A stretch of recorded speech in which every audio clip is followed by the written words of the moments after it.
to spas. Will anyone be live streaming? Okay. I always ask. You all know I know the answer, but I always have to ask. Right. Just.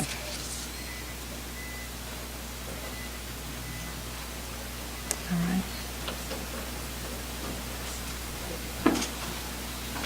And you're going to be talking to Deputy Chief Charles Hampton, Jr.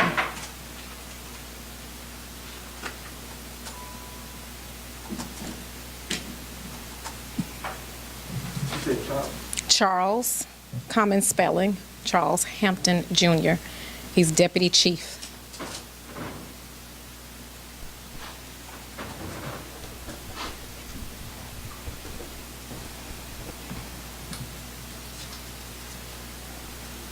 Sounds like we got a few more people coming in. Let me check and we'll get started right on time. Might check, like, got the name. Yeah, I can.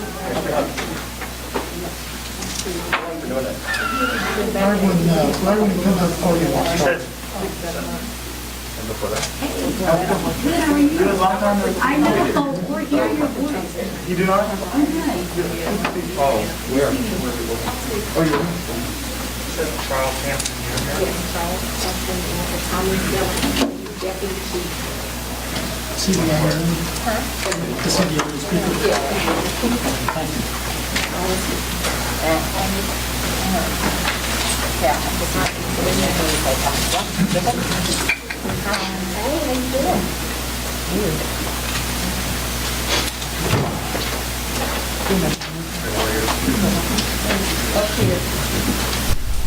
I'm Cheryl Preheim with your 11 Alive News update, and we have breaking news. The one-year-old who was missing after her mom's car was stolen is found. Paramedics are with her right now, checking to see if she's okay.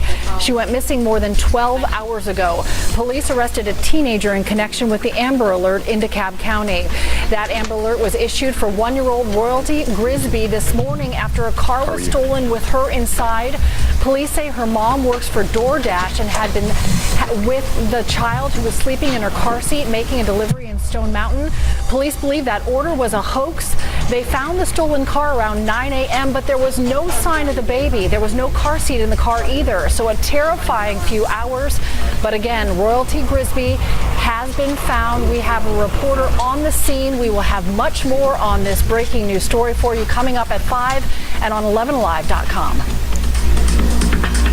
Go ahead and give everybody a heads up because this is an ongoing investigation. The number of questions will be limited. I don't want anybody to get upset when I say last question. So just be mindful. All right, Chief.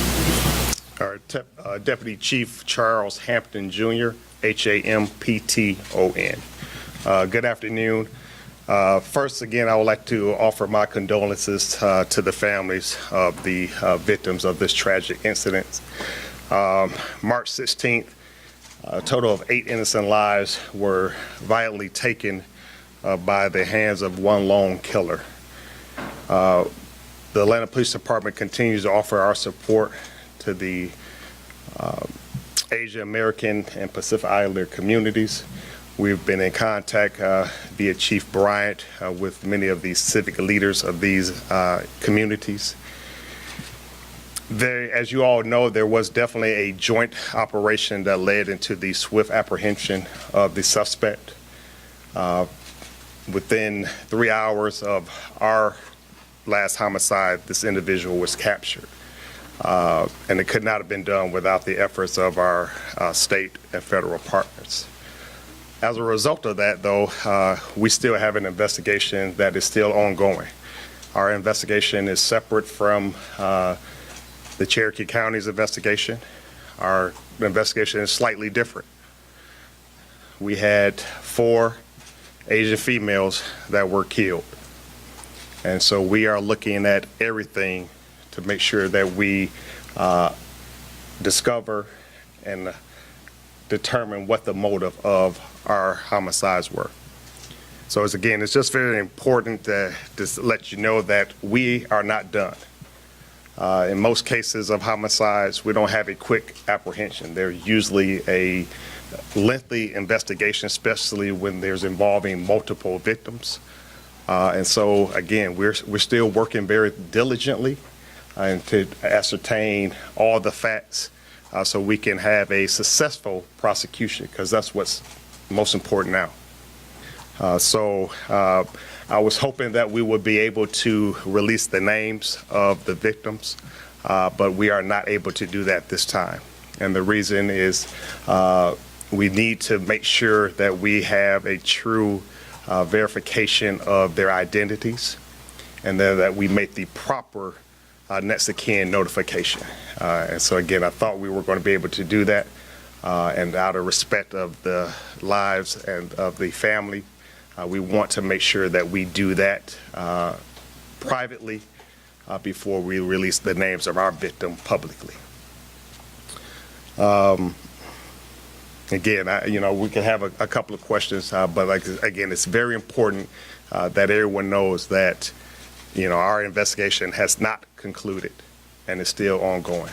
So is the investigation into a possible hate crime, is that still on the table? Our investigation is looking at everything, so nothing is off the table for our investigation.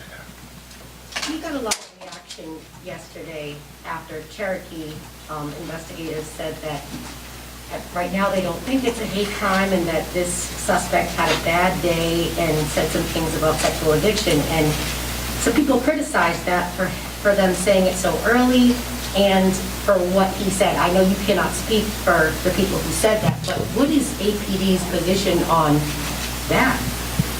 I don't have a position. Like I said, I'm only going to comment about our investigation. And again, we're not prepared to talk a lot about what has been said because, again, we're not trying to try the case in public. This is, again, it's a tragic. And again, we try to remember that 8 families are impacted by this. And we wouldn't be doing justice by putting a lot of this information out in the public, and especially if, in our cases, where the next of kin has not been notified. So I know it's tough. I know there are a lot of questions that want to be answered. But again, we just ask that you just respect the families that are still mourning, and some who may not even know yet. And so that's a real key part of for our victims, that our victims next of kin have not been officially notified. Do you anticipate being able to identify the victims tonight, having reached all of the family members? I'm sorry? Do you anticipate being able to release the identity? As soon as we verify and make those notifications, we're working with the Consular Office of the Republic of Korea also to make that verification.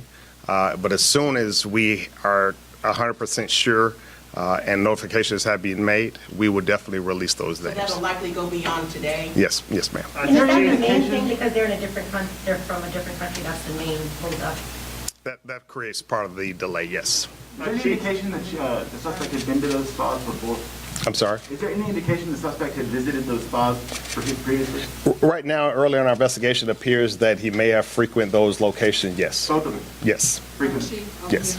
And that's what I was going to ask you. Is there anything more about the suspect? Did he have encounters at those locations or with any of the victims that you know? Not right now. I can't be able to answer that. But you believe he had been physically at both of those?